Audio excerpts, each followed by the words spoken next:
Hello and welcome to Friday. You made it. Congratulations.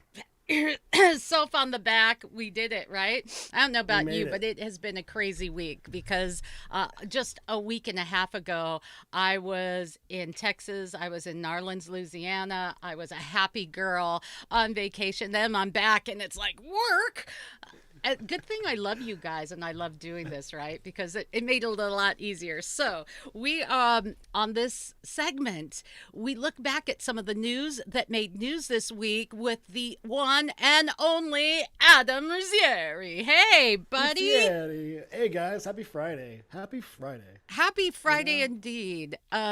Boy, another crazy week. And I think we need to start off with the tragic shooting in Boulder, Yeah. Colorado. Um, it was it was another incident where we can look at the media and go, what the heck happened? We jump to narratives, which can happen. In Boulder, Colorado, uh, 10 people were killed. And man, we have to remember those families because they're hurting right now. Remember them in your prayers. Uh, and I think back, remember when 9/11 happened and the whole country came together? And then Yeah. maybe an appropriate time, people started picking things apart and debating things, which is perfectly fine and natural. Facts were in. People could say what took place. But Adam, that's not what's happening anymore. Yeah, and like you said, it's impossible not to just feel just a huge weight and sadness for those families that lost their loved ones. And, to grieve is one thing and to experience loss is another, but then to see how potentially that loss can be, frankly, politicized and sort of twisted into something that maybe it's not, or something that maybe does require a conversation, but time and place, do a little bit of learning, do a little bit of grieving first, just grieving the basic loss, and then try to work towards understanding. And, it was really sad to see, obviously, what happened in Atlanta in the past week was also absolutely terrible.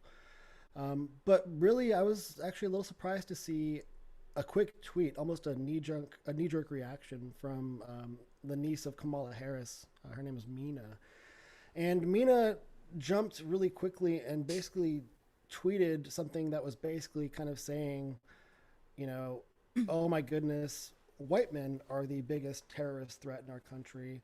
Uh, Quickly assuming that because the shooter had been apprehended alive, that it must have been a white guy.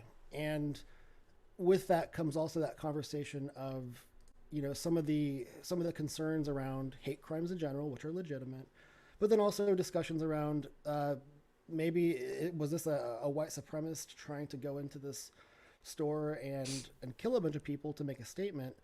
But the interesting thing is that as soon as it became clear that the shooter was not white, that in fact it was a Syrian immigrant, um, the conversation quickly changed from one of being a white fueled white supremacist sort of hate crime to one of gun control, and frankly one that um, in different times could have been, I think, probably turned towards terrorism and Islamophobia. In this case, yes, this guy happened to be from Syria, and yes, he was Islamic, but man, I mean, if you look at what his family said, and his family is going to be mourning a loss too, and it's him. This guy has serious mental issues that have been allowed to kind of persist without treatment, I believe. Based on what his brother says, really, it sounds like this guy's been suffering with paranoid schizophrenia for a while. I'm not a Uh, psychologist. The that facts that breaks come my out from heart. the review will It breaks obviously my reveal the heart. truth of that. But it is I it's heartbreaking, right?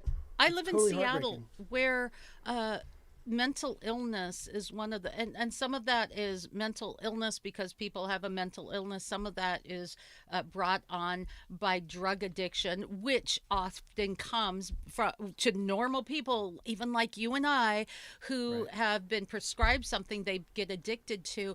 And we're so set on, well, let's just give them free drugs, and let's, the homeless problem in our state of Washington has gone exponentially crazy, and Yeah. there's no end in sight. We're ignoring mental health, and it breaks my heart. What a horrible way to live.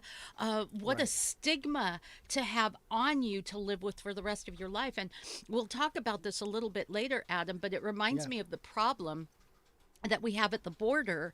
We can't call people are not illegal, and we love people, and that may be true. Right. Then let's encourage people to come into the country legally and safely, lest they fall victim to something we're ignoring, like mental health, and that is the human Exactly. trafficking issue. But back to It's a your it's a point. big deal, Michelle. I mean, and it's really all about sort of how the media sort of drives the narrative. Nobody is pointing out the fact that this Syrian immigrant with a obvious mental health disorder just killed. I believe it was. I think all 10 victims were white. Maybe eight or 10 entirely were all white. Nobody's saying that this was a hate crime. Nobody's saying that this guy hated white people. Um, which I tend to agree with based on just what I saw from what his family said. But why isn't this conversation really kind of honing into the issues of mental health and homelessness? And obviously, human trafficking fuels a lot of that too. Yeah. Where are these people going to live when they cross the border, and what are they going to turn to survive, knowing that they have an obligation to pay the cartels the money that basically they owe them for coming across the border to begin with, or mom and dad back home are going to have some serious problems Yeah. from those cartels. It's so sad. Other things we're not taking into consideration, and why you watch the Riz Report, because you get the other side of the news. You get more. I shouldn't say the other side. You get more of the news. You get the complete picture. Things that are not being reported. Eric Talley was the police officer that was killed in Boulder. That's really, really sad. But there are other Right. issues as well, like mentally. This is a true story. Mentally ill man was set on fire in Rochester, New York. I don't know if you heard this story. He was No, a but I he mean, was a mentally ill man, terrible. elderly man. He was set on fire by two kids. Now we're not hearing this because that man was white. The teens were black. We're That is ignoring the pain of that disgusting. man. He was mentally ill, and again, my heart goes out to those who have mental illnesses. It's such a difficulty, and he's made Yeah. fun of, he's brutalized, and we don't care because he's part of what Kamala Harris's, what was it, her niece that you mentioned. He's one of the white guys. And I'll get your comments on this. I just pulled this up just this week. In the Root, which is a periodical, a New York Times contributor wrote this: whiteness is a pandemic, a public health crisis. It shortens life expectancy, pollutes air, devastates forest, funds wars. It's a virus, and it won't be gone till there are no more bodies to infect. What the heck? So let me just You know ask you what? this. Let's just say that you're a white guy. So the color of your skin literally pollutes it's probably causing global warming. Let me just That's a apologize in problem. advance for that. Listen, I mean, what that guy should have done is replace the word whiteness with ignorance. Ignorance is the cause of a lot of those things in some cases, right? It's not. Wow. This is why we have you Maybe on this is every mind week. blowing. Boom. Just get right to it. Cut through the crap and just You know, get right there. well, Michelle, just substitute whiteness with any other race, right? Like it's a ridiculous thing to say. It's ignorance that causes some of these terrible things. The cure to that is, frankly, it's education, and it's diverse thoughts and ideas, and it's respect for differences. It's not the cancellation of things that are different, but it's the respect for things that are different, and appreciating why they're different and why it's okay that they're different too. Ah, Man, and explain to me how whiteness scientifically, just give me the science behind how being white affects global warming. I mean, it's like, give me the same science behind why, being Hispanic or black or Asian doesn't create global warming. It's just such a ridiculous topic. It's a ridiculous thing to say. Like, how is that We only actually like somebody who's science when employed it as a supports what professional? I think. Come on. But Yeah, but you mentioned, that something on the other side of that is the sameness. There is something that's very similar, and it's called the human condition, and we all suffer from it. So when there is something that is wrong, or there's something that's evil, or there's something that's bigoted, there's something that's, as you point out, ignorant, it knows no racial bounds. Now, Candace Owens she's even thinking about running for president in the next election. She's a black, very that's an conservative easy woman. vote for me, man. Yeah, I'm a huge. I'm a fan. she's She's smart. brilliant, and she's very smart, and she's very logical. And well, you were just I just kind of jumped in, but I was just gonna say, like, yeah, she is a conservative, but she is also someone who respects diversity. She respects different ideas and opinions. She will talk to someone who is a quote unquote liberal or progressive with respect, and that's who she is, right? Yeah. I mean, I, that's Candace Owens. I mean, she's got but my vote. um, on one side, people will say, "Oh, there's not going to be a Republican that'll vote for her," and yet she has tremendous support. She tweeted though. Uh, the idea after the media went nuts, as we wrap up this topic on the shootings, the media went nuts, and she said, "Look, something that you need to keep in mind too: the number one defender of Asian American violence and deaths are Black Americans.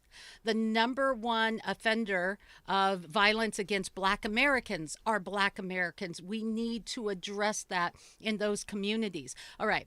Having said that, Adam, um, Liam O'Mara, who ran for Congress in November, tweeted back to Candace, "You may have dropped this." And he showed a picture of a KKK mask. Really?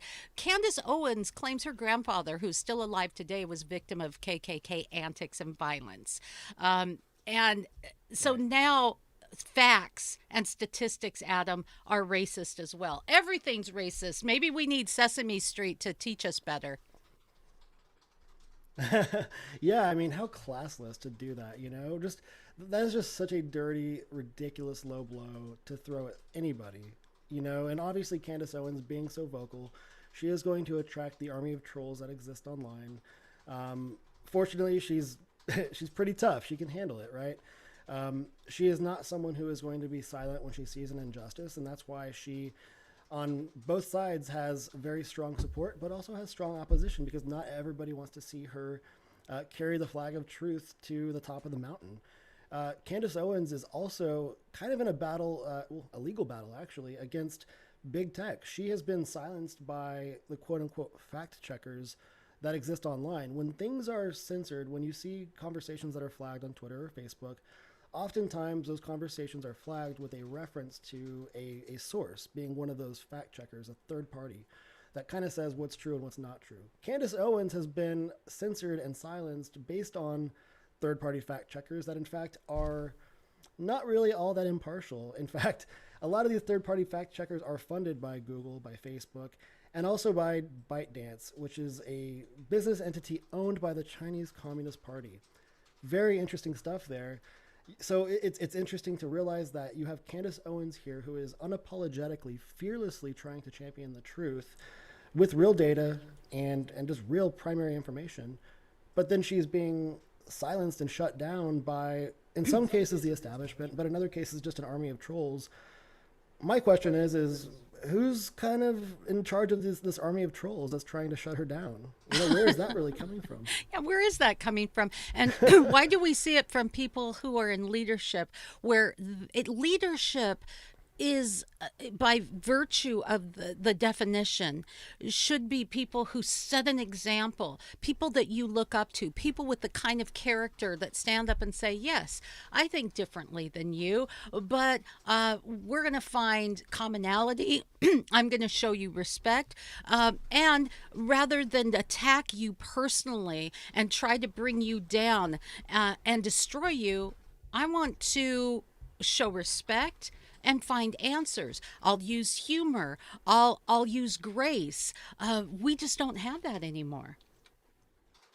We don't. We don't. Instead, we have basically in front of us a battle against indoctrination. We have a battle against really a combination, almost a cartel of very powerful actors in our environment. Those actors being big tech, big media, uh, money that comes outside of this country from obviously other governments and that's a lot of combined. That's a lot of power, right? You have money, you have influence, you have the ability to say what's true and what's not true these days, you know? And so I think back to like when I was in school, right? You have to write an academic paper. And as part of that assignment, you would have to have a work cited to prove or to show sort of the source of your information. My concern now is seeing that, like, if we were to do that today, like, man, if I'm Facebook and I'm writing a paper, like Facebook is the student, right? And Facebook's writing a paper, they can just basically create their own facts, their own sources, and then basically say, oh yeah, this is true because this source over here that I created says it's true. You know, it's like, oh my goodness, like that's a real, I think, scary reality when you really think about it. You know, it's like you see like this kind of like mesh, this merging of different entities, the leadership of big tech, those that are in power in our government, and then money from where? From outside of this country, from the Chinese government, literally. Okay, so oh my goodness, like who's really in control here? Who's We're not in control? You're talking about the border, right? Where's Biden for that, right? Like he's not even aware of Did certain you things see that are happening his that are big. his Who's in control? Did you see his first press conference? Oh man, I really want him What? to be okay and to be healthy and to be sharp, but I'm rooting for him. He's our president, but man, Yes. like, Amen. dude, give me something, please. Just give me something that I can like be proud of. Yeah, yeah, okay, we'll just leave it at that. We have some other things to talk about today. You know, like my heart hurt when I saw him fall up the stairs. You know, I'm like, Yeah. oh my goodness, like this is just And that's, ideal meal. can I just say this? The media handled that the way it should be handled. Not the way they would have handled it if it were Trump. They handled Right. it the way it should be handled. People fall, and he is older. Don't make fun of it. Don't, and Right. there's been some memes from the conservative side that I just go, shut up. That's just Right. rude. Although maybe the only reason that it's appropriate is because of the outlandish treatment of the press with the past president. So much so that a lot of us have been duped into thinking that nothing good came out of that administration. But, and I get that. But to go so easy, it boggles the mind. And that's It where does. I want to lead into our next subject.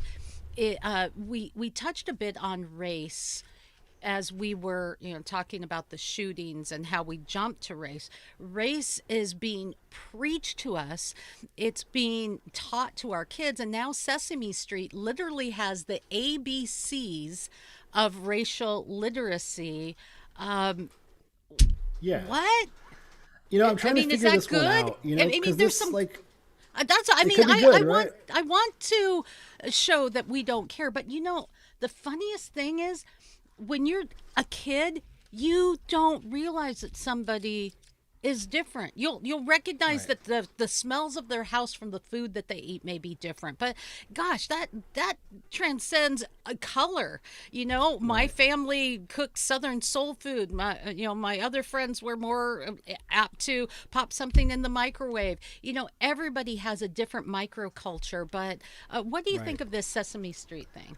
You know, Michelle, when you're a kid, it's like man, kids are just amazing. I'm jealous of the imagination I had when I was a kid. They can literally think that they are, in some cases, Spider-Man or Batman or Princess Jasmine. I mean, the imagination a kid has is incredible. What? Wait. But a kid Are is- you saying that I'm actually not Wonder Woman? Dang it! I never questioned Don't it. talk to me. Don't. Never. But it's like, it's Michelle's in the cave right now. But it's incredible. I mean, it's incredible the imagination kids have. I guarantee you, kids don't even know that race is a thing unless it's like a foot race, or it's like this race car versus that one, like we're having fun at the park. It wasn't until adults introduced this concept of race as a problem. Um, it's not until that happens that these kids become aware of this topic to begin with. When I was younger, I took this class in college called Changing Sex Roles, and it talked about socialization. And a kid. I'm sorry. It I was an don't mean to interesting laugh class. because can you imagine what that class would be today? Oh my gosh. So it was, I mean, I can't even imagine. When I was in that class, the professor looked sort of like a slightly overweight Willie Nelson, and the guy had like, literally feathers braided into his hair. He didn't wear shoes in the classroom. Shirt was unbuttoned to his belly button, pretty much. I mean, this guy looked like he was straight off of like, you know, a band's like tour bus from like the 60s or so. I mean, it was amazing. Thank goodness he great. was wearing clothing. It was a very interesting class. It basically, that's the reason why I know the difference between gender and sex, is because of that class. Now, part of the class was understanding socialization and how kids start to kind of identify with certain things, and what they experience in the immediate household, the family. That is really what sort of dictates how somebody is going to develop into an adult. So, to now see schools kind of trying to indoctrinate some kids on things like critical race theory is a huge concern. These are constructs that these kids wouldn't just naturally come up with on their own. The Sesame Street thing, like, I think parents obviously need to be very careful about what they expose their kids at certain ages. And so far, the Sesame Street intentions seem pretty good. I'm not fully sure about kind of what the full programming looks like, but I have a couple quotes here from Sesame Street that I think are kind of interesting, interesting little anecdotes here. But this one quote from the show is this: it's things on the outside, like our skin color, our hair texture, our noses, our mouths and eyes, make us who we are. Many people call this race. But even though we look different, we're all part of the human race, Right which I on. thought was a great message, right? Like, we are all Yeah. people. We're all humans. We all use toilets, hopefully. Like, we all are people, and we're going to be goofy like people. We're going to make mistakes like people. We're going to be Yeah. successful like people. And our country is all about creating opportunity. It's not a guarantee. There's no guarantee that you're going to be successful, but our country allows you to work towards something much better, and something that really you're pursuing happiness, right? You have that ability here. Nikki Haley was talking about her experience as a woman of color, and she was talking about the fact that she never felt like a victim. She never felt like someone who was really able to succeed and attain the goals that she never thought she could, like, anything would stop her from doing that, right? She never saw a roadblock towards her success. She just knew that success was out there, and she could pursue it. There are lessons that are being taught to kids today that say otherwise. There are lessons that are being taught to kids that Yeah. say, hey, you were born into a lack of opportunity. You were born into a lack of upward mobility, and a bit like a lack of being able to pursue things that will make you happy and comfortable and charitable, hopefully, too. I mean, there are so many messages being taught to kids today. It's nice to see Sesame Street in this example, trying to make more of a positive reality out of this. That It diversity is reaches to okay, that but we're all message people reaches too. to everybody. I really do love that. It, one size fits all coverage of you're white so you're bad, or you're black so you're disadvantaged doesn't do much. Now this Right. week, interestingly enough, on yesterday's show, I was speaking. It was I loved it because it was a Jewish rabbi, a black bishop, and a feisty female here walks onto a podcast. Sounds like a bad joke, but we were talking about race, and Dr. Glenn Plummer, who's the Bishop of Israel for the Church of God in Christ, had said, we're at Passover season, And Jews still rightly talk about the enslavement because it becomes kind of part of your history and your DNA. Right. And we're only 150 years away from slavery. So it is understandable that it is part of a family history, a mindset, an ugliness. But you stay enslaved in your mind and in your heart. On one end, that helps people who are non-black understand that mindset and have Right. deference and love and respect when someone thinks that they're walking into a situation where they're going to get discriminated against. I had a friend Right. who we walked into Sons of Norway. Okay, I was a member. There's not a drop of Norwegian blood, but it was part of my community, and I wanted to support the community. So I Sure. was at one of their Yeah. social events, and I brought her, and she said, "Do you see all these white people looking at me? They've got to be a bunch of racists." And I was like, "Girlfriend, they're looking at you because one, they know me, and two, they're looking at this beautiful woman I'm bringing in, going, Right. wow, who is that?" And soon she realized these people really loved her.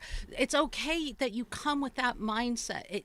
Maybe it's Right. part of your DNA, but you stay enslaved in your mind and in your heart and in our nation when you don't realize that there is more to that. Set your own self free, and be willing to look past. I'm a girl of color, and I know that I've experienced racism, but I don't even remember unless I dig deep because there's so much more to the story. Right. I think there's a choice. It's kind of like the choice to be depressed or to pursue happiness. Now you can be chemically depressed, and man, I was pretty close to that when I lost my sister to cancer. And I was in a really That deep state happened of to me mind for a too. while. Oh, Right. we can But relate after to talking this. about Yeah. it for a while and grieving, you do have to make a conscious decision. Okay, I'm going to start doing things to pursue happiness, to live a full life. I think it takes someone to make a decision to say, I am going to do things. I'm going to make decisions to make myself be successful. I'm going to do things to help myself interact better with others and develop friendships and alliances and partnerships that make my life great. Or you can not make that decision. You can just choose to stay at home, and you can choose to not do much. You can choose to just live at a certain level that maybe entitlements allow you to exist at. When in reality, there's so much more out there for you. There's so much more out there for you. All you have to do is take it, right? You just have to take it. Do it, take it, make those choices that allow you to get to that next level. Nothing And can stop you except for yourself. I want to say kudos to the to Sesame Street in this regard. You can't ignore the issue; it's out there, and kids are hearing it. So taking out it on in a way that can bring unity instead of more division. Unlike this story, the Atlanta Black Star reported this: a black mom sued her school after she says that her biracial son, his dad was white, received a failing grade in sociology class. Why did he get a failing grade, Adam? Because he refused to confess his white dominance. I'm serious. This was in Nevada. The class was Sociology of Change, and it was taught by Catherine Bass, who's a self-described white Irish American citizen. She's named as a defendant in the suit, and he was harassed. He was punished reportedly for refusing to attach derogatory labels to the aspects of his identity. And this kid, his father was white and died, and so he's essentially having to diss everything that his father was. It's That's so. terrible. I mean, that is outrageous. This kid is biracial like many of us. I'm more Irish than anything else. Can you tell that? No. That's America, but that is doing it the absolute wrong way. It's absolutely disgusting, honestly. And you know what? I was reading a thing, Michelle, about this school system. Actually, I believe this probably won't be shocking. It was the Bay Area of California, and same kind of situation. Really trying to indoctrinate people to subscribe to critical race theory. In fact, it's this issue that lives under the guise of anti-racism, but it's actually very racist. And it's not just white people today that are feeling the direct effects of it, but it's also the Asian American community as well. Um, Asian Americans as a community statistically are performers when it comes to academics, and they're now, because they are performing extremely well just as a segment of a greater demographic kind of study, they're being excluded from the measure of people of color and being excluded as a society, as a minority population in our country from certain school systems in particular. That is like, it's crazy to kind of see how these conversations of race are just used opportunistically, and excluding those who, for whatever the end goal might be to that conversation, choosing when to say someone's a minority and when they're not a minority is Oh, really crazy to me. okay, okay. The United States of Al, a new sitcom, that's supposed to be canceled because I guess it's a story about a guy who served overseas. He had a translator, an Afghan translator, and that translator comes to the United States and lives with him, right? And it looks like a funny, charming sitcom. I'm not a big sitcom girl, but looks all Yeah, right. But it's coming under fire because the actor, who is non-white, still isn't actually Afghan. Why is that okay? Or Cinderella canceled because it has a 98% white cast. That's sure. okay. But on the other hand, we can praise Hamilton to the hilt because of its non-white cast. The founding fathers were mostly white, and I am okay. I was a little weirded with Hamilton until I Hmm. sat there and went, what I love about this? What I love about this is it's saying I don't care what color George Washington was. I don't care if he's portrayed by a black man. You know what? America's for everyone. That was so True. appropriate. I Totally. ended up loving that point, but Right. we can't Right. get there. You even sent a story, speaking of schools, about a Long Island headmistress that had to resign for a Yeah. really disturbing reason. Can you share that? Yeah. So this is a this is a weird story. So there was this Long Island headmistress that was basically forced to resign after, basically, the story is this. Basically, the the student was obviously a mom's, uh, well, here's the deal. It's kind of hard to explain, but in a nutshell, this student did something bad. The student was forced to apologize by the teacher. In a nutshell, the teacher had previously observed other students being forced to apologize for doing certain things.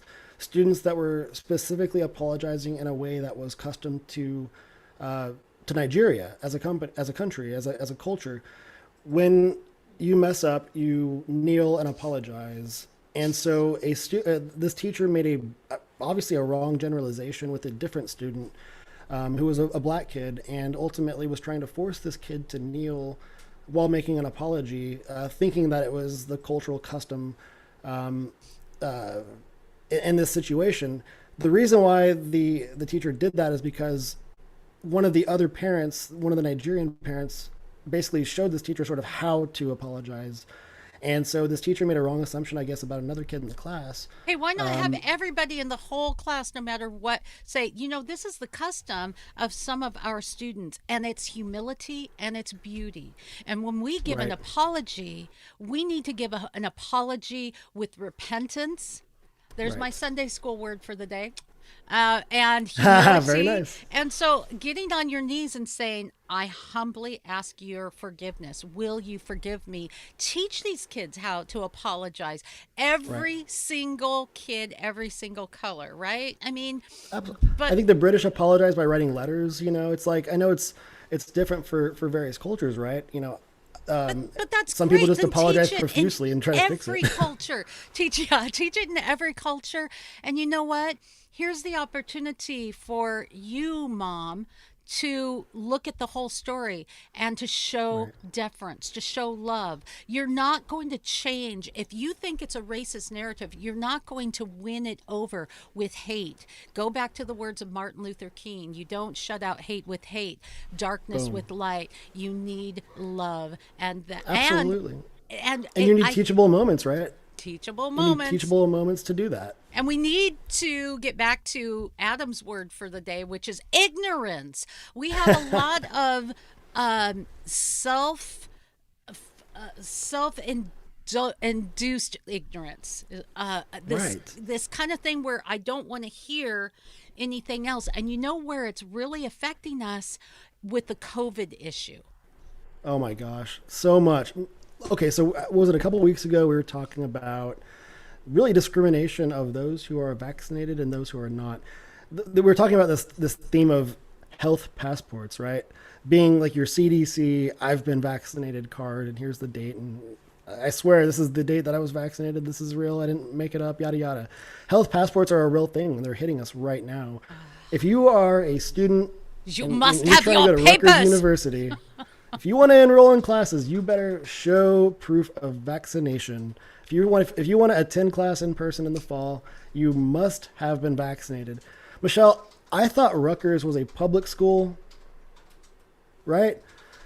My belief is this: Rutgers is a public school, and the idea of health passports, and like even like these states that are saying you do not have to wear a mask. There's no more, there's not a mandate, right? Giving the decision to private organizations to make decisions about how they're going to run their safety protocols, businesses, things of that nature. Rutgers is a private school, or sorry, is a public school. There are private schools that are out there. Rutgers offers in-person teaching as well as online classes. I believe that it should be up to private organizations to make decisions about how they're going to pursue safety protocols, not decisions that are mandated by the government, but private decisions. I'm on the fence with Rutgers being as it is a public school. Technically, it is an organization with a hierarchy and they make decisions in certain ways, but they are funded by the taxpayers. And it's kind of a cloudy area, I think, where I don't know if they should be mandating vaccinations on their campus because it is a public school and it's not private. I mean, what happened to my body, my choice, first of all? Secondly, we don't know. I mentioned this meme on our Wednesday Health Watch show that there's these two little mice. And they're talking, and one says, "Have you got your vaccination yet?" And the other one says, "No, they're still testing it on humans." This is we have done plenty of shows with scientists, doctors, and experts in the field that say, whoa, wait a minute, this is not a one size fits all. And we have people who are not who are not either not scientists or scientists who are not allowing debate and just making these guru decisions to say, oh yeah, everybody needs to get it. And okay, so American Airlines, got to have that, that vaccine, right? And or the Miami Heat, who April 1st in their game against Golden State, they're going to have a section for vaccinated only. Right. What Vaxxed if you've only already section. had the COVID virus? If you've had it, you have better immunity. What if you have an autoimmune disorder or a reason why you should not get the vaccine? You know what they're doing? If we were to say this is a whites only area, this is a black, people will become unglued. This is freaking weird. And not it's freaking not weird. freaking. It's not free. It's not how we do things in America. It's not. Let people choose to be in public if they want to be in public, and let people choose to live their lives and make decisions about what they put into their body and what they choose to not put in their body. It's really interesting to see the American Airlines arena. So Michelle, this is, I've always loved dogs. I learned something today about the power of dogs, right? So literally at the American Airlines arena. Hey, wait. I'm going to interrupt here. If you're new to My Michelle Live and our Riz report, Adam's dog, don't listen for a minute, Adam. Adam's dogs are the most pampered pooches on the freaking planet. Every week I hear more about how pampered these pooches are. If I could be anything else on the planet, I would be one of Adam and his beautiful wife's dogs. Boom. No question. Yeah, All my right. dogs, they live the dream with their high They thread live count the sheets dream. and their meals and their hard-boiled eggs for breakfast. Are you listening to this? Seriously. They All live right. the dream. But literally the power of dogs, Michelle. We're talking about the COVID virus, right? And mandates in public. So where the home of the Miami Heat, they were literally using virus-smelling dogs at the start of the season to literally try and detect virus, like viral activity in people. So this is amazing. Dogs have 300 million receptors in their nose that measure everything, right? It's all sense, right? Humans, we have like 5 to 6 million or so receptors, so we don't smell anything compared to what our dogs are able to take in and understand. It's incredible. It's like a totally different language for them. Dogs can smell certain things that the body emits when it's sick, and so they can actually detect, like, in some cases, and the science is still a Cancers. little unclear Cancers, here, yeah. but it's pretty accurate also in some cases. The dog detects someone with the virus, that person is tested, it's a positive test. That's Oh my glorious. gosh. That is It's great. crazy. So they were using these virus smelling dogs outside American Airlines Arena to detect viral activity in people that were going to attend the games. Just those small amounts of fans that were showing up early in the season. Wow, that's pretty cool. That's pretty cool. I Yeah. thought, so now I guess you'll have like these vaccine only sections in the stadium, and I'm sure those dogs are going to be like right there, just like, how true is that health passport you got there? How true is that CDC document you're showing me, customer? Like, let me just Yeah, smell you real fast. except for the fact that let's talk about the vaccine. The news that you are not hearing this week Right, about the vaccine, side effects. right, AstraZeneca used old data and tweaked things a bit to make it look more effective than it is.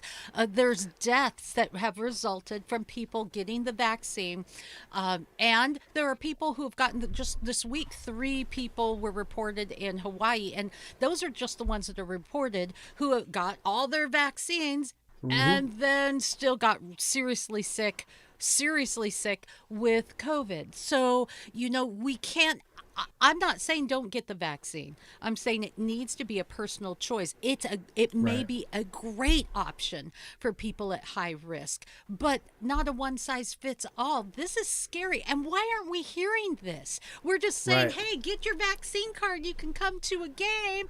But we're not hearing the side effects, the possible deaths, or the crazy AstraZeneca numbers. Yeah, I bet those vaccine sniffing dogs are pulling people out of the vaccine approved section. They're all the AstraZeneca people. Like, oh man, like this one, that one, Wait a minute. that one too. Like, I oh, sorry waited in guys, let line me for see that health five passport. Oh, hours. AstraZeneca. Yeah, you're out. No, it's crazy. I mean, the reality is the numbers that they reported, they excluded a month's worth of data to give them more favorable numbers, saying, yeah, this vaccine is 79% effective. But then all of a sudden, this additional layer of data comes in, and it turns out, no, it's not 79% effective. It's more like 69 to 75% effective. You've got now like this panel of experts who work on the oversight committee saying, hey, AstraZeneca, that was kind of misleading. Yeah. Why? It's sending the same information to the government saying, did AstraZeneca just do this to sell a high volume of vaccines early in the game Oh, when it was come a business on. decision? People aren't Money? just trying to make money. Hey, and I want to say I did do some research on the Hawaii people. They weren't serious cases, and I just said that they were very serious. There Right. have been some, but it is relatively a low number, so I don't want to blow that out of Right. proportion. And But also, Michelle, one of still, those cases in Hawaii was a health professional who, on a daily basis, she's one of the leaders too. She was exposing herself to all sorts of viral load all over the place. yeah, yeah. We're not, the majority of people are not going to be in that situation, right? Like, God bless our health professionals who are just, like, I mean, man, who are spending overtime hours in healthcare facilities taking care of people. But the reality is, the amount of people in the ICU with COVID, a lot, like those numbers are down. That's just the Less than reality. 3%. But okay, help me with these numbers because we're friends now. You know that I might have some good attributes, but one of them that is not good is math. So I'm not good with math. So I need a little help with this, Adam. If you get the virus, you have like a 99% plus chance of surviving it. Now you may have, I'm not gonna lie, I don't know if that includes some side effects and some lingering effects that can happen, but Sure. 99% chance that you're going to recover unless you have underlying conditions or you're in a high risk group with underlying Right. conditions. If you Right. get a vaccine, isn't it, like 70 to 95% effective? So what am I missing here? I don't get it. Michelle, I don't think you have to be good at math for that one. Like you're good. Yeah. What are we missing here? That's kind of crazy, right? And then also these stories of, so like my business partner, for example, he had COVID. He had the Rona back in December, and he got a vaccine. He got his first shot. I think it was last week. He was down for the count. Apparently, people that are getting these vaccines, if they've already had the Rona, in some cases, it's pretty rough, just from a symptoms perspective. Ooh, wow. Headache, fever, Yeah. fatigue, nausea. It's interesting. I think it's 5 out of 100 cases show people with like a high fever, like 104-degree temperatures. So, like, should we just get this thing naturally and just let our bodies do what they're gonna do and take But Tylenol then no to one makes treat the money from fever? it, Adam. I'm sorry. That just can't happen. So, I mean, and your immune system I'm is trying to go to a Miami reformed. Heat game, you know? Yeah, right. Because I want you to consider this. If you do get it natural, if you're a naturally healthy person and you're boosting your immune system, you're taking vitamin D. We've turned this into a race issue as well because they're saying, the people who of color are not getting care. Well, you know what? People of color also have darker skin. They don't absorb vitamin. They need more vitamin D to absorb when you're out in the sun. There are a lot of things that we aren't taking into consideration, and if we don't, you're not protecting your health, boosting up your immune system, cutting out sugar, which destroys your immune system. Hmm. These things are really important. Taking all of these things into consideration and realizing if you get corona, you have a better immunity. A lot of people don't That's even right. know they have had corona, and then they get, the shots, and it's tough. So you have to have all of the information so that it's a real choice. I'm not saying Mm. don't get the jab. I'm just saying be informed because we are living in a world of fear. There's some things I wanted to take on because a lot of people don't know some of the crazy rules and laws that have been put into effect because of corona. When I was in New Orleans, Louisiana is for the most part opened up, but in the city of NOLA, there they have just outlandish rules. Like you can perform, but you have to have a mask, and there has to be some separation between you. So there were like pieces of plastic hanging down between bands, and as an audience, you can clap, but you cannot cheer. You can play one kind of instrument, but another kind of instrument you can't play. How many times you have to clean the valve of your trumpet or Oh my trombone? gosh, I yeah. mean, it's just I like, played a trombone, Michelle, when I was a kid. I played the trombone, and like there's actually a spit valve for it, and like you'll see like those musicians like just yeah, next to their chair. You don't want to touch that little puddle, like that's no, spit. no. It's kind of nasty, you know. It's like, but hey, I guess the brass bands are just a little bit out of commission. Well, uh, that's just the tip of the iceberg. There's places, Abu Dhabi, Singapore, France, Mexico. They've all reported in with some of the craziest rules. You want to take that on? Well, You you have to mentioned hear cutting this. sugar out, right, Michelle? Yeah. Mexico is, they're really trying to do that. They're saying, you know what? We got to fight obesity because that's one of the obviously determining factors as to whether Yeah. or not you're going to fight corona with some efficacy. It's if you're a little overweight, you're less likely to have a favorable fight against COVID. Mexico is literally making the marketing and sale of junk food to minors illegal. You can't sell. Okay, confession here, right? I was in the Whole30 diet at the start of the year. I'm at the office yesterday. I get a text from my wife, and it's a picture of the inside drawer of one of my, like the home desk that I'm sitting at now. She opens the drawer, takes a picture of what's inside, and it was 2 Skittles wrappers. Man, I'm so I busted, just, right? Like, but you know what? I guess if I was in Mexico and I were a minor, I wouldn't be able to get it anyway. yeah, there you go. But I'm not for making yeah, things shoot, illegal. I'm for no sugar. personal choice. But on that same regard, I think they're onto something. they just are doing it in a crazy way.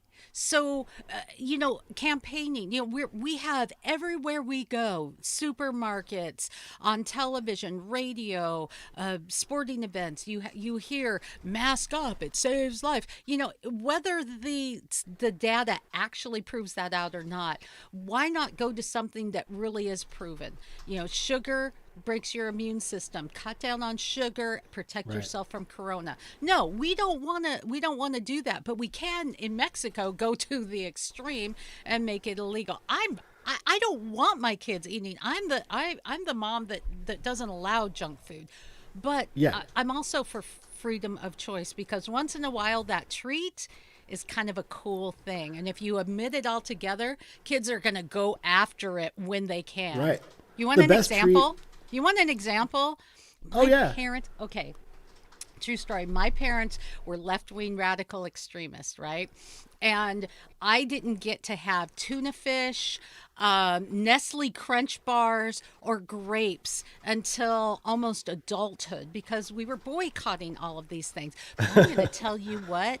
Every chance I got outside of the house, I was graping it up, Nestle crunching, right? I'm sorry, Mom. I'm sorry. I know you. But true Nestle story. crunching. Yeah, I was. It's true. So Michelle's out there that's, like, she's like you know, contraband. Nestle Kids at school like, look what I got here. she's like, Take I a got the Crunch sugars. bar. But so that's really one of the milder examples. There's some other things from around the world that people, no public phone calls in France. I think there's other Right. ones too. Well, yeah, I mean, and it was the health passport thing too. In France, you can't travel, you can't leave your house within like a 6 mile radius is like kind of your max. But you can't even step outside without completing a form that justifies a legitimate reason for exiting your household, Oh printing my that form, gosh. carrying it with you so that you have proof to present the police when they stop you and ask you why you're outside. And God How forbid, if does you don't have that France form with you go and it's for not a that? legitimate reason, they're going to fine you $150 See, for I'm being in I'm public. curious. How does France go for that? They have in their memory what it was like to be invaded and to Right. lose those kind of freedoms. How do they just go, okay, yeah? How do their businesses operate right now? Their businesses literally are getting up to $12,000 a month or 20% of their 2019 revenues per month as sort of like a good luck staying in business this month, guys. Check from the government. Like, how are these business owners even doing it? Like 12 grand a month. I think about like what my monthly payroll is. There's no freaking way No. And my, how does the my company would be government able to afford operate that? that way. How does the government afford that? It will that as well, right? And Yeah. so, how does the government afford it? Where's the money coming from? What happens of those who get overly dependent on a social welfare state that is paying for you to not do anything? I mean, it's mind blowing, and Yeah. I'm really concerned about the long term health of Europe and obviously France in particular. Here, there's it's just such an extreme, right? And here we are a year later. It's March 2021. And there's We're no here. end This in is sight. nothing.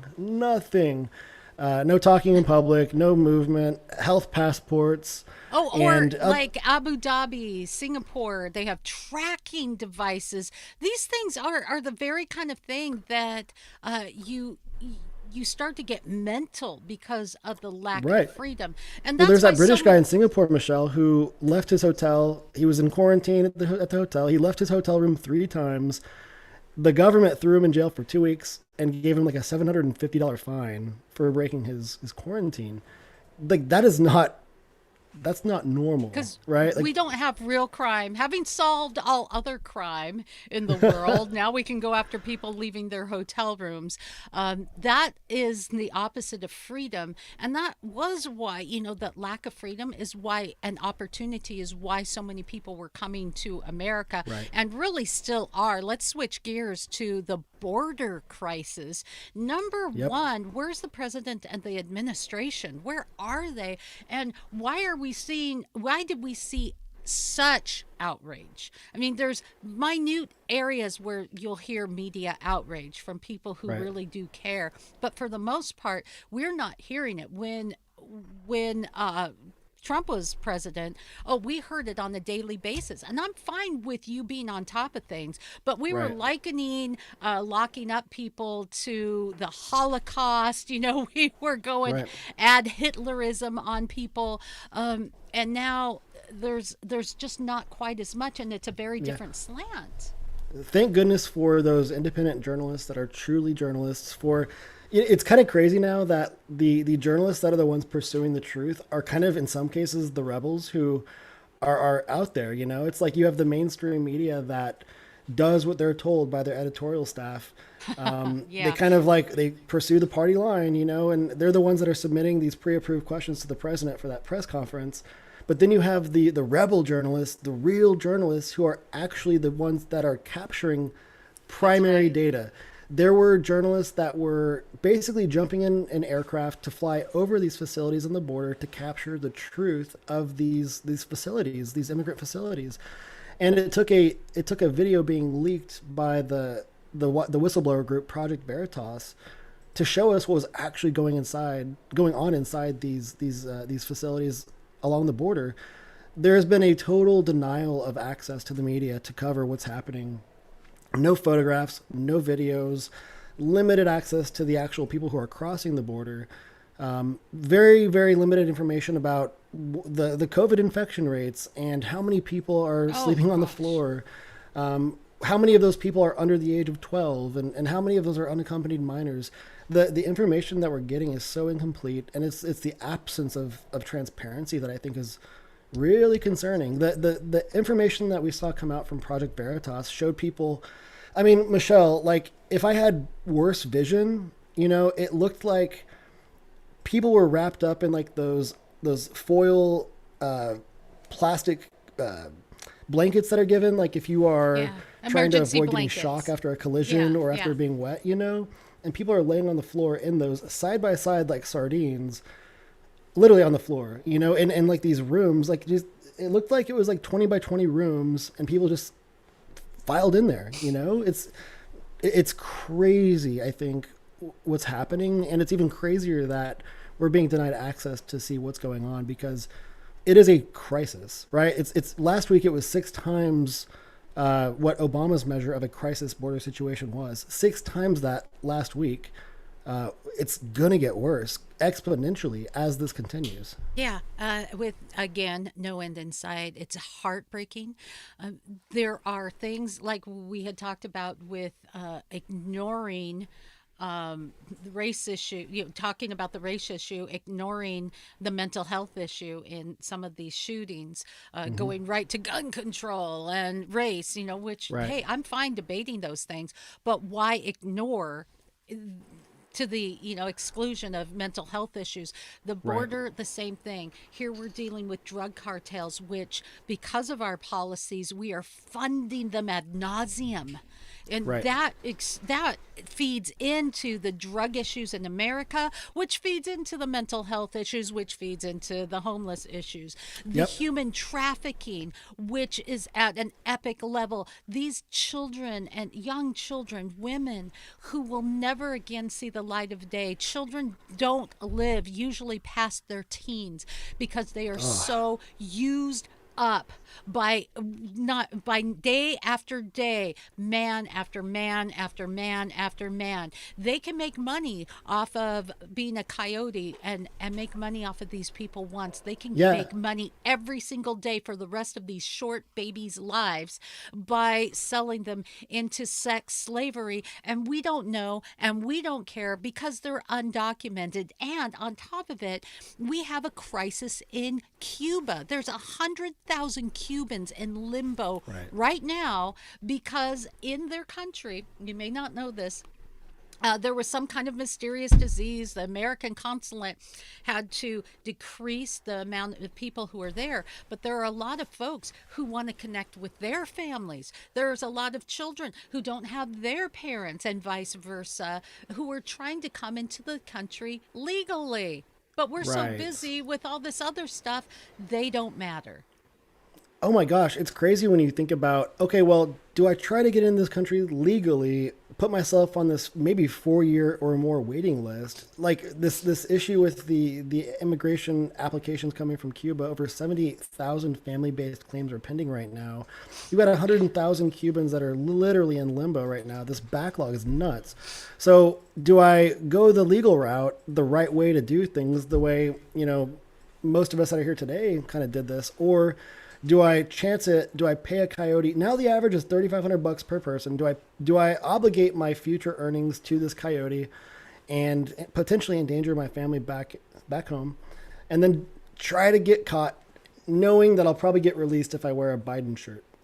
Do I just chance it? Do I try to Ouch. go for catch and release? Yeah. And go see my family wherever they are living legitimately, or Yeah. do I go the legal way, hoping that our immigration system opens back up? Look, we We need have to open up our immigration. embassies around the world again. Exactly. And we need immigration. The people who come into this country excited about being here, man, they feed into the good things that we are, but we have to protect them. We have to make better decisions. I mean, are we so backwards that we can't do this legally? Say, yeah, come in, help. It's We're crazy. happy to help, but we don't, and it is Well, getting ridiculous. we have a right way to do things, and we're denying people now access to pursue the right way of doing things. It's crazy. We have to open up our immigration system again. We have to open up those embassies to allow in some cases, interviews take place to grant someone a visa that's coming abroad, whether it's a family visa or a spousal visa or a work visa. If we don't open up our legal channels for immigration like ASAP, then we're going to continue to have these border issues. We're going to continue. So far, we haven't seen a good solution out of the president, but we also haven't seen him at the border itself. So, what's on his radar right now? I'm still trying to figure that out. Yeah, so am I. One of the last issues that we wanted to take on today in the news that made news as we look at our weekend review is a big tech issue, Adam. Big tech issue. That's right. So Thursday saw basically kind of the second big, I guess you could call it, grilling of the big tech CEOs. And in a nutshell, the House Energy and Commerce Committee had Zuckerberg and Dorsey and Sundar Pichai back in the spotlight. Honestly, it was kind of a kangaroo court. For the most part, our lawmakers sort of knew how they felt about big tech in general before they were kind of going into these hearings that were really looking at, do we need to regulate big tech more? Is big tech too powerful? Some of these are just kind of obvious questions, like, yeah, big tech's a little too powerful. Yeah, we got to figure out a way to improve how they censor or not censor communications that are taking place on their platforms. It Well, what seemed do you like it think seemed like about Congress that? did their homework a little more so Okay. yesterday than normal. But honestly, like the solutions seem to come out of those who I didn't expect them to come out of. Huh? A lot of these hearings have sort of been like non-eventful because, one, you're trying to talk about very technical issues that most of these legislators have. They don't even know like how clicks work and how online advertising works. They have to understand the business model first, and they got that, I think, for the most part, under control. So now that they understand the business model, now they can kind of understand what different solutions might sort of exist if they're good solutions. And Representative Eshu out of California, she's someone that I typically have like a lot of gripes with. She's sometimes a little bit extreme, but she talked about introducing legislation that would basically ban surveillance advertising. What is surveillance advertising? Basically, surveillance advertising is behavioral micro targeting. And this is the kind of stuff that marketers like me use to maximize a business's return on investment from their advertising dollars. So the idea is, let's only serve this type of advertisement to someone when they are most likely to make a purchase decision. We can tell when this person is exploring a product or a service. We can tell when they're sort of in that like phase of buyer activity. And so when we think that they are most likely to make a decision about what to purchase or when to Yeah. make that purchase, boom, you serve them an advertisement, get them to click the ad, complete the sale, submit the form, make the phone call, whatever that function is. you're using very specific online activity and an ability to track that activity to basically do that. So the trouble there is that this is spanned beyond advertising.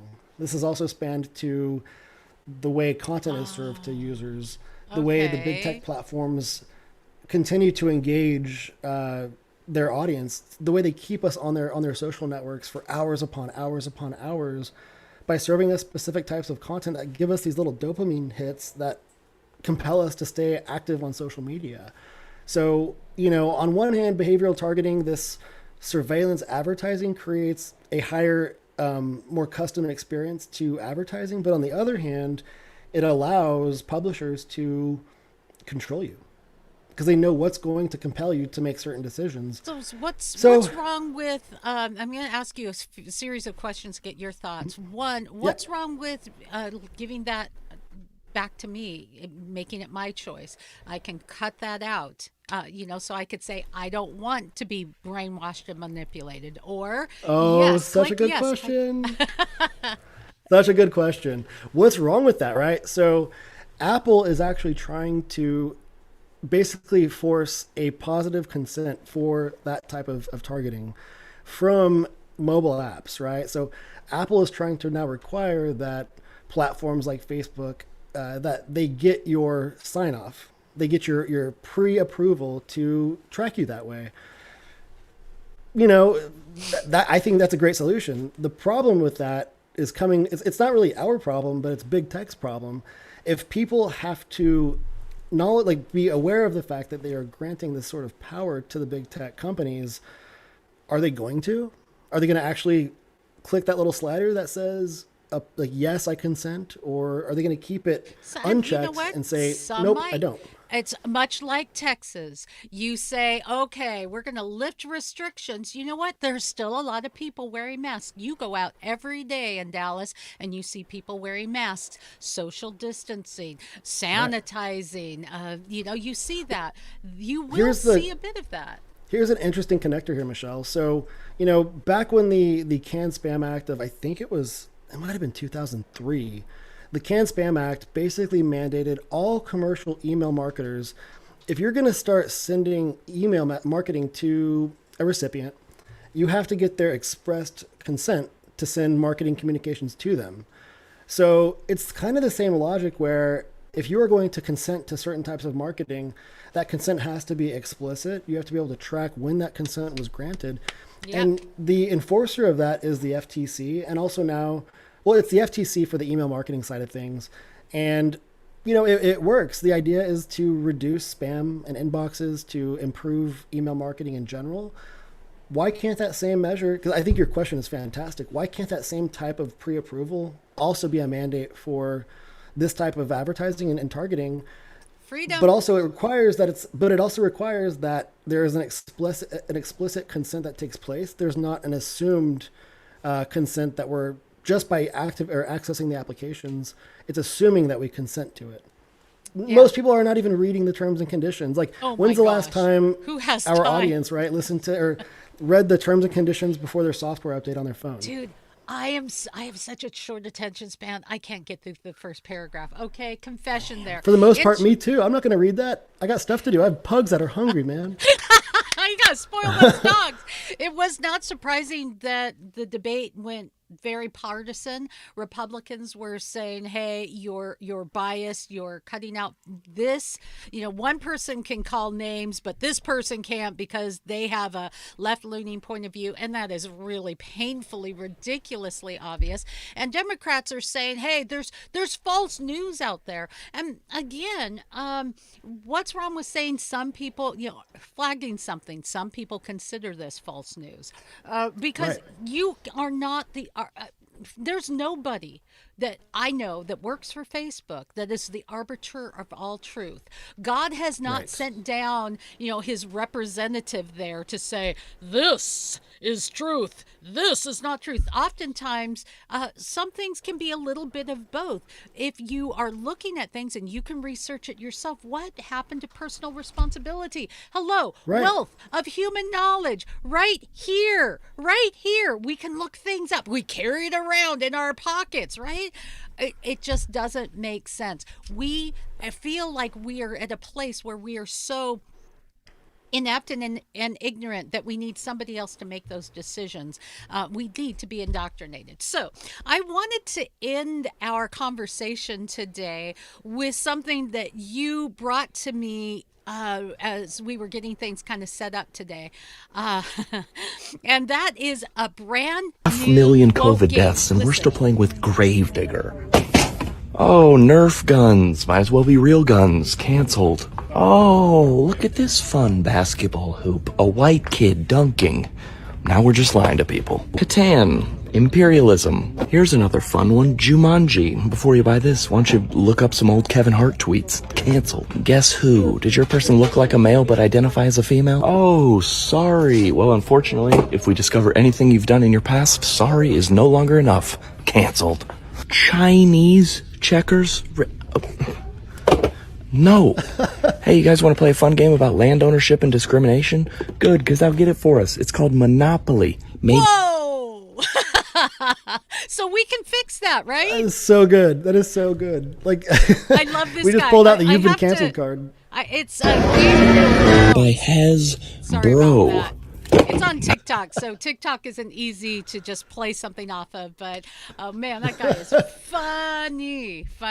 So, in the 2020 version, or sorry, the 2021 version of Monopoly, who actually pays rent? And do you get stimulus checks? It is the person who's playing the banker, just sort of printing as much money as they want. Like it. Like, let's literally just base it on wealth redistribution and penalize successful players. The unsuccessful players are actually rewarded for failures, and then we'll have peaceful Oh, you house just businesses, and they cause property values to go down by 25%, and then they quadruple the cost to rebuild. 2021 Monopoly, right? Let's do it. so there's a woke version, correct? That's pretty much it. It's interesting. So, there's all sorts of businesses that are trying to kind of capitalize on this, right? And this is kind of crazy. This has been a $3 trillion game for Hasbro since 1935 when they started selling Monopoly. They've measured $3 trillion in revenue from this game. They make $30 billion a year on this thing, and this year Hasbro is trying to basically see double-digit revenue growth. And they're basically introducing 3 different types of Monopoly. One of them is, we'll just call it like this socially aware Monopoly, and one of their other ones is called like Crooked Cash, and it's like about deception, and some of the Monopoly money is actually like, quote, fake Monopoly money, and you're able to sort of deceive the bank and deceive other players in the game. So it's kind of a strong detour from this socially aware Monopoly effort. They're trying to basically get rid of all the community chest cards that are in the deck. They're trying to basically allow the public to give feedback about what these new cards should be, and they're penalizing selfishness. They're penalizing players for not recycling, for not shopping local. They are rewarding users for, like you found a wallet and returned it for like good things, right? But the feedback is very mixed. There are some people that just love Monopoly for what it was, being kind of like this quasi outdated game. And, I looked into it, there have been over 1,100 versions of Monopoly released. And I have one of those versions. And I know this is going to shock you, but it's Pugopoly. I literally have Pugopoly. So, and I got that as a gift, right? And so, now in 2021, I guess, if you are a certain leader of a certain school district, or if you are a certain, political figure, maybe this version of Monopoly will appeal to you and give you a reason to give Hasbro some of your money. I don't know. Well, then there you go. So, man, we have the ability to look at the news of the week, and some of it is so funny it's sad. I'm not gonna lie. You know what I mean, Adam? Yeah. For sure. But I'm really honored that you come on every week and take these things on. We do it with humor, we do it with insightfulness, but we do it because there is a deeper story, and there is hope for us. There's hope for America. I've mentioned this on every podcast this week, Adam, that there are a lot of Google searches that have gone down. Festivals is one of them. A lot of differing Google searches no longer, but two Right. things have really risen to the top: hope and prayers. And those are the kind of things that we offer when we look for a deeper story, the God story, here on the My Michelle Live podcast. And we do it today with our friend Adam Rizzieri in our Riz Report. So good to have you on today, Adam. Thank you so much. Let's review Always the a week. pleasure. The Riz Report with Adam Rizzieri.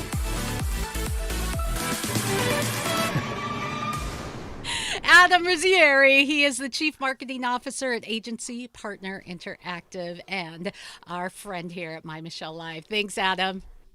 Thank you. Have a great weekend.